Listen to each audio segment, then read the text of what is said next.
francs. Offrande, 50 francs. Offrande, c'est trop, 150 francs. Vous comprenez cela? Puisque c'est les enfants. Alléluia. Ce sont les enfants. 20 francs, 25 francs, 30 francs. Souvent même, pas d'offrande. Mais Dieu, c'est quoi ça là? Tu dis, tu m'envoies ici me bénir. J'ai évangile, les grandes personnes ne viennent pas, c'est les enfants qui viennent. J'ai commencé à me lamenter dans les rues. Où est-ce que tu vas faire? Il me pose la question. Pourquoi tu te lamentes? J'ai dit, mais tu vois, tu m'envoies ici, vois ce qui se passe. Et puis il dit, c'est ton œuvre. J'ai dit non. C'est pour qui? J'ai dit, c'est pour toi. Il dit, je me suis plaint. J'ai dit non. Pourquoi tu te plains? Dieu est bizarre. Dieu est bizarre. Il me dit, c'est toi qui t'es envoyé ici, mais c'est moi qui t'ai envoyé ici. J'ai dit, non, c'est toi qui m'as envoyé. Il dit, est-ce que je me suis plaint? Il dit non. Il dit, mais ma femme, mes enfants. Il dit, c'est moi qui vous ai mis ensemble, mais c'est toi qui t'as mis ensemble à elle. Il dit, c'est toi. Il dit, est-ce que moi je me suis plaint par rapport à sa condition? Fais ce qu'il te dit, seulement va évangéliser. Le reste, laisse-moi gérer. Vous avez vu? Et c'est comme ça. Gloire à Jésus-Christ. Arrivé à ce moment, j'ai eu un ami évangéliste, mais il ne vit plus, pasteur Tano Fiber, il est à Bangourou. C'est un évangéliste itinéraire qui fait des pays, partait en Irlande, Éthiopie, Ghana, Togo, Bénin, partout. Il est venu une année, il me cherchait, je m'attendais. Il dit, Tano, il dit, tu fais quoi à Gagnoua? Il est venu avec de l'argent. Il dit, bon, j'ai dit celui de la vocation. Comme toi, tu es un homme de Dieu, tu es un apôtre. Moi, Dieu ne m'a pas fait créer l'église. J'ai rassemblé les gens et je donne les gens. J'ai créé une cellule de la vocation église en Éthiopie. Ce ne sont que des ambassadeurs. Des ambassadeurs. Il y a l'ambassadrice du Burkina, c'était une femme à son nom, avec moi. Il y a ici Amara avec moi. Il y a l'ambassadeur de la France et moi. Il a cité au moins 10 comme ça. Eux, ils lui ont dit, va chercher ton ami pasteur qui t'a parlé. Il va venir, on va commencer l'église ici. Voilà ce qui s'est passé. Hein? Et ensuite, il était dans ma cabane là. Cette histoire des cabanes, je viens, je vais en parler. Amen. Et il est venu, il dit, je suis venu te chercher mon ami, on est parti. Tu vas rester en Éthiopie. Et puis tu vas gérer l'œuvre. Pendant qu'il me parle, Dieu dit, tu ne bouges pas, je t'envoie à Gagnoua. Gagnoua ici, reste ici. C'est ici que je vais te bénir. Je ne t'ai pas d'aller en Éthiopie, ni dans un autre pays. Reste à Gagnoua. J'ai dit, mon ami Tano, Dieu m'a dit, il m'a envoyé à Gagnoua pour rester à Gagnoua. Il ne m'a pas envoyé à Gagnoua pour partir de Gagnoua dans un autre pays. Pour le moment, il dit de rester à Gagnoua. Il dit, tu dis quoi même? Donc toi, tu préfères rester dans cette cabane, dans cette misère-là? Il venait ma femme faire placaline et puis il mangeait bien placaline. Quand il m'a dit non, maman, parce que la placaline là, non, c'est ça la mère que je veux. C'est tout comme ça. Mais il voulait vraiment que je parte, qu'on sorte vraiment dans ces épreuves-là. Alléluia. Il avait fait des projets, tout ça. Mais Dieu dit qu'à toi. Il m'a proposé. Il avait encore à ce temps au Bénin le ministre qui était l'opposant des choses, l'ancien président. Voilà. C'était son. Il s'appelait Adjovi Séverin. Adjovi Séverin, un béninois. C'était son fils spirituel. Il a donné 6 hectares pour bâtir un méga church. Il est venu me chercher. Il a envoyé caisse d'argent. Il dit allons-y. Dieu dit, tu ne vas pas au Bénin. Gagnoua, c'est Gagnoua. Alléluia. Et un jour, il est venu me voir, il dit, pasteur Danon, je vais te dire une chose. Toi, tu es trop intègre et tu es trop sage. Tu es un bon ami, mais ce que moi j'ai fait là, tu ne peux pas faire. Donc, je vais partir, on reste en contact. Et c'est comme ça qu'il est parti. Alléluia.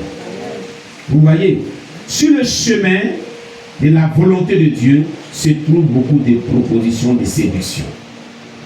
Souvent, ce ne sont pas des séductions, ça peut être des choses bonnes, mais il faut connaître la volonté de Dieu dans ton appel ministériel. Amen. Et quand bien que tu n'es pas appelé à un ministère, que tu es un simple chrétien, il faut connaître la volonté de Dieu pour ta vie et s'attacher à cette volonté de Dieu. C'est ça qui est important. C'est que Dieu t'a dit.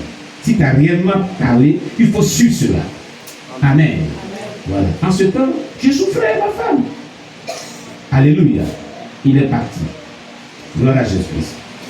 C'est ainsi que vraiment, j'aimerais que on bénisse le nom du Seigneur pour une maman ici. Une maman qui nous a soutenus. Une maman qui a été pour nous vraiment une maman qui nous a soutenus. Alléluia. Qui a vu comment on souffrait. À qui même je laissais mes 2 petits-enfants. Quand ils venaient évangéliser, visiter les âmes ici, par exemple, à Delbo. Alléluia. Nous étions à Delbo dans la cabane. Et c'est elle-même qui a trouvé la cabane là même pour nous donner. Alléluia. Parce qu'on n'avait pas de lieu pour dormir. Je n'avais pas de lieu pour dormir. Alléluia. Alléluia. Cette maman non seulement a trouvé cela, mais en ce moment, pour ceux qui ont dû la Gaïwa, celui qui connaît Firmine, qui a entendu parler de Firmine, qui avait des restaurants, une restauratrice là, Firmine. Voilà. Elle est décédée maintenant il y a des années en arrière. C'était sa camarade en France. Alléluia. Elle avait trouvé dans l'un de ses restaurants du travail pour l'épouse. Alléluia. Cette maman-là, elle nous a vraiment soutenus. Et à ce temps-là, elle disait, pasteur, Dieu va te bénir un jour. Mais le jour que Dieu te bénit, celui qui vient dire que toi, tu es allé chercher potion magique, mais tu as été quitté, il a dit que c'est faux. Moi, j'ai vécu avec cet homme de Dieu, sa femme, ses enfants. Et cette souffrance m'a traversé. Je sais quelle humiliation. Lui, là, il ne peut pas dire ça. Alléluia. Cette maman-là, elle a voulu Dieu. Alléluia. Maman Koukouignon a parlé, je suis pour elle. Maman bien. C'est une maman qui nous a beaucoup soutenus. Cette maman. Acclamez Jésus pour ça. Bien.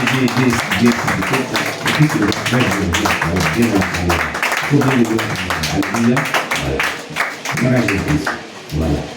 C'est une maman qui nous a beaucoup soutenus. Alléluia. J'ai voulu qu'elle dise au moins 5 mots un peu.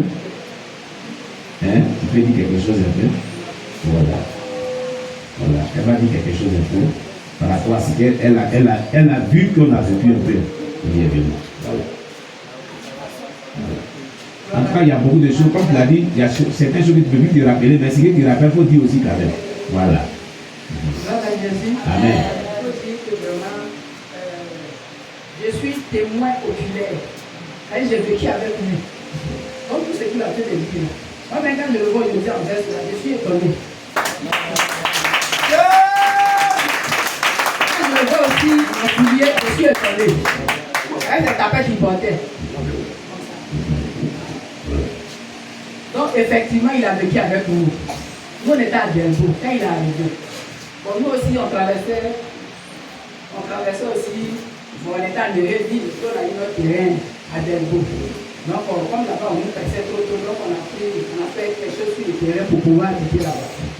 Et mon mari m'a dit, j'ai eu un ami, mais c'est un pasteur. J'ai dit à Dieu, mais si moi on n'avait rien à manger, donc au moins, je sais qu'avec lui, je peux donner quelque chose à manger ensemble. C'était le contraire. Mon mari vient avec lui, je vois, il dit, c'est pasteur là. Il dit, oui, c'est pasteur. Il dit, c'est pasteur. Il dit, oui, c'est pasteur. Non, pasteur là, quand il vient, les enfants, il ne prend plus les enfants pour partir. Parce qu'il ne savait pas où il restait. C'est après que mon mari m'a expliqué tout. J'ai dit, donc effectivement, il a commencé à laisser les enfants avec nous. Il dormait même chez une de ses... Oui, maman Hélène. Maman Hélène, à Delbo. Voilà. C'est là même il dormait. Et à un moment, puisque elle... Bon, je ne sais pas comment ça s'est passé. Elle a chassé. Parce qu'elle consultait encore le fétiche. Tout ça. Donc ça la gênait, sa prière. Donc elle a chassé. Donc quand il est venu nous expliquer ça, il faut dire que je suis rentré dans le quartier. Ça me faisait maintenant mal. J'ai vu que, en tout cas ça me faisait mal. Donc c'est moi-même j'ai cherché la maison. Maison la même cabane, mais mieux. Mais il dit non, je vais faire comment? Elle m'a chassé, je suis dans la rue. Il a fait comment? Voilà comment il est allé habiter dans cette maison avec ses enfants.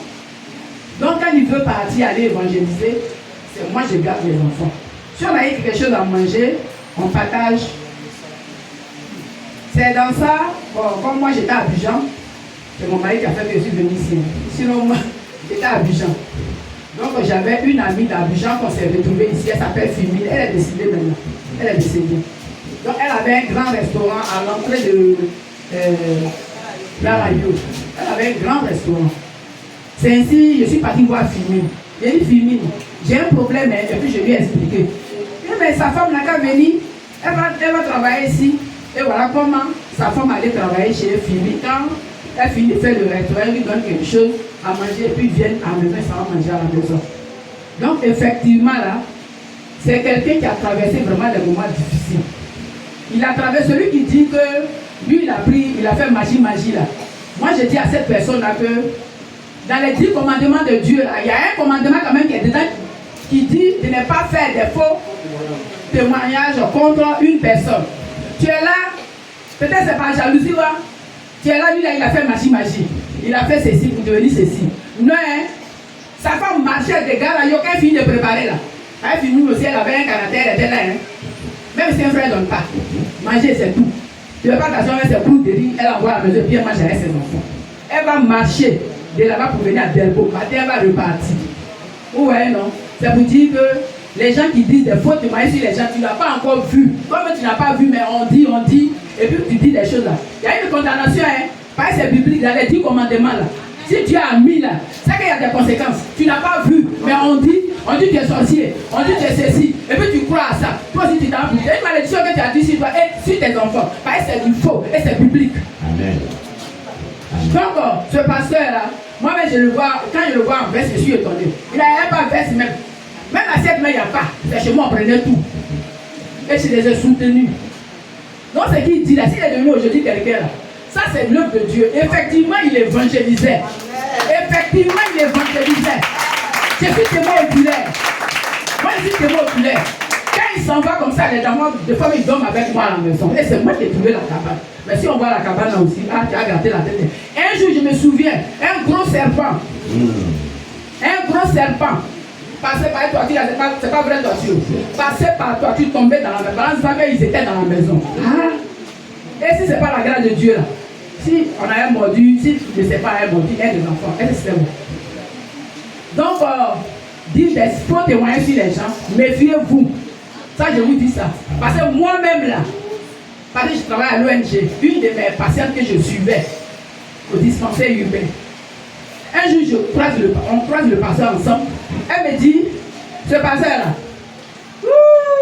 c'est un pasteur brutal. Il est comme ceci, il est comme cela. Vous voyez, non? Mais je n'ai pas parlé.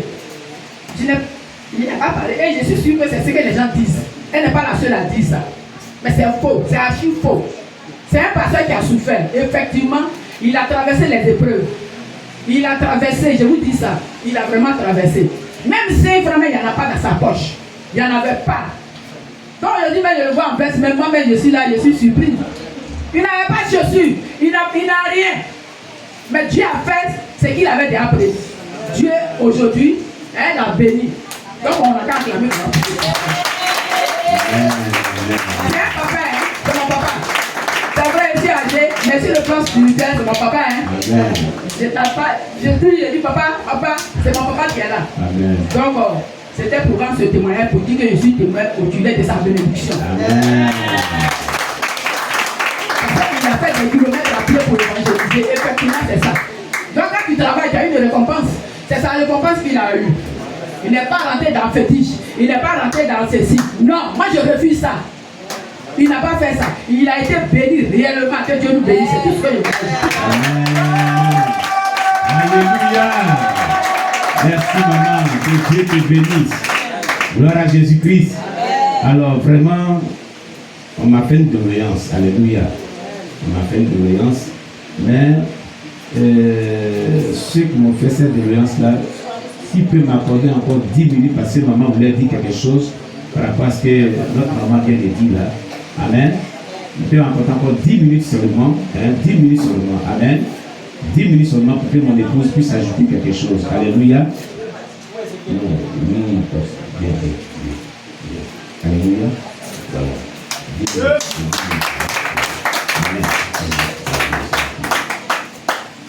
Alléluia. Gloire à Dieu. Voilà, il faut dire que vraiment bien aimé, ça va être vraiment facile. Alléluia. Moi-même, l'année où mon épouse est venue à Kenwa, je n'ai pas aimé Kenwa. Il Abidjan dans la souffrance. Toi, on a dans bon point, ça ne peut pas d'aller où on est. Mais toi-même, la jeune de Kenwa, pour laisser Kenwa là, pour accepter ce qu'on dit là. Tu peux chercher quoi d'aller où là.